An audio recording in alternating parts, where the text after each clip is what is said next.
CEN news देश प्रदेश की ताजा तरीन खबरों के लिए CEN न्यूज को सब्सक्राइब करें और रहें पल पल की खबर से हर पल बाखबर।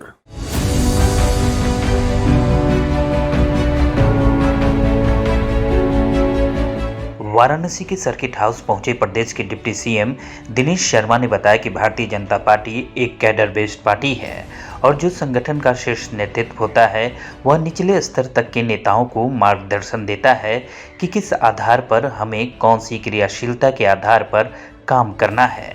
और निश्चित रूप में आने वाला जो चुनाव है उसमें हमारा बूथ स्तर तक का कैडर बेस्ड पार्टी का जो कार्यकर्ता है वह जोड़ने वाला है और जो कार्यकर्ताओं का उत्साह है पूरे प्रदेश में दिखने वाला है।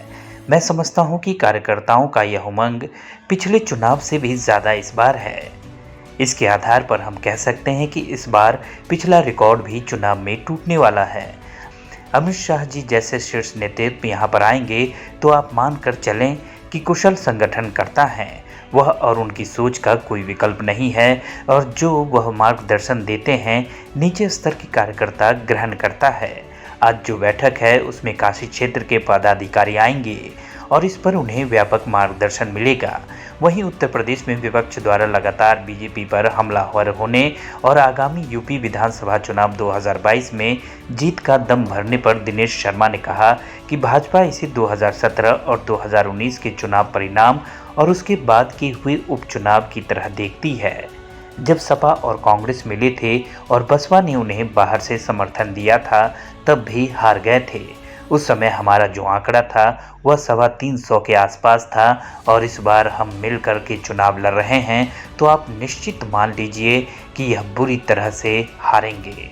वहीं यूपी चुनाव में ममता बनर्जी की पार्टी टीएमसी के भी आने को लेकर दिनेश शर्मा ने कहा कि जो बंगाल के हिंसा और बंगाल का आतंक है और बंगाल में जो तुष्टीकरण की राजनीति है और वह अगर उत्तर प्रदेश में करने की सोच रही हैं तो मैं समझता हूं कि उत्तर प्रदेश की जनता उन्हें स्वीकार करने वाली नहीं है।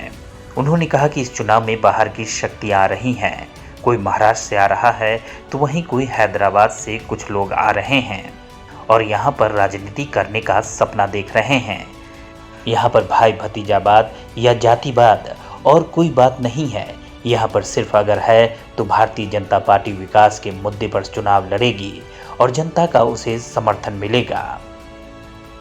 देखिए, भारतीय जनता पार्टी एक कैडर बेस्ड पार्टी है और इसमें पूरे जो संगठन का शीर्ष नेतृत्व होता है निचले स्तर तक के कार्यकर्ताओं को एक मार्गदर्शन देता है कि किस आधार पर हमें कौन सी क्रियाशीलता के आधार पर काम करना है। और निश्चित रूप में आने वाला जो चुनाव है उसमें हमारा बूथ स्तर तक का जो कैडर बेस्ड पार्टी का कार्यकर्ता है वो जुटने वाला है और कार्यकर्ताओं का जो उत्साह है इस समय पूरे प्रदेश में देखने वाला है।